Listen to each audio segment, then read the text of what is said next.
അശാസ്ത്രീയമായ റോഡ് നിർമ്മാണം കാരണം വെള്ളത്തിൽ മുങ്ങിയ ഒരു പ്രദേശം. കോഴിക്കോട് ചെറുവാടി അങ്ങാടി നിവാസികളാണ് ദുരിതത്തിലായത്. ചെറുവാടി കവലട റോഡ് നിർമ്മാണത്തിലെ പാഴ്ചകൾ കാരണം ഒറ്റപ്പെട്ട അവസ്ഥയിലാണ് ആ പ്രദേശം.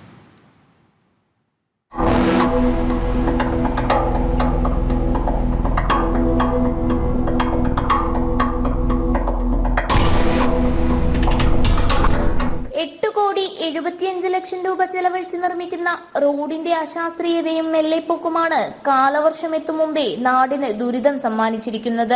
പ്രദേശത്തേക്കുള്ള പ്രധാന റോഡെല്ലാം അടച്ചാണ് പ്രവൃത്തി നടക്കുന്നത്. റോഡ് നിർമ്മാണത്തിന്റെ ഭാഗമായി പുനർനിർമ്മിക്കുന്ന ചെറുവാടി നടക്കൽ പാലത്തിന്റെ നിർമ്മാണവും ഇഴഞ്ഞു നീങ്ങുകയാണ്. കാൽനട യാത്ര പോലും ഇതിനകം ദുസ്സഹമായി കഴിഞ്ഞു. ഇപ്പം ചളിയും വെള്ളക്കെട്ടും നിറഞ്ഞിട്ട് യാത്ര ചെയ്യാനോ ഈവൻ നടക്കാൻ പോലും പറ്റാത്തൊരവസ്ഥയാണ് ചെറുവാടിക്കാർക്ക് വന്നു ചേർന്നിരിക്കുന്നത്.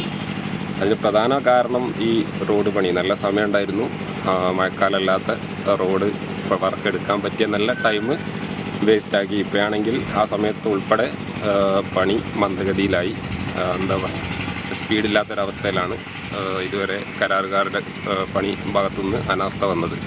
മഴ കനത്തതോടെ വ്യാപാര സ്ഥാപനങ്ങളടക്കം അടഞ്ഞു കിടക്കുകയാണ്. വാഹനാപകടങ്ങളും തുടർക്കഥകളാവുകയാണ്. സ്കൂളുകൾ തുറക്കാനിരിക്കെ സ്ഥലത്തെ വിദ്യാലയങ്ങളിൽ പഠിക്കുന്ന കുട്ടികളും ദുരിതത്തിലാകും. പൊതുമരാമത്ത് വകുപ്പ് നിർമ്മാണ പ്രവൃത്തികൾ ഉടൻ പൂർത്തിയാക്കിയില്ലെങ്കിൽ പ്രക്ഷോഭത്തിനൊരുങ്ങുകയാണ് നാട്ടുകാർ. ജനം, കോഴിക്കോട്.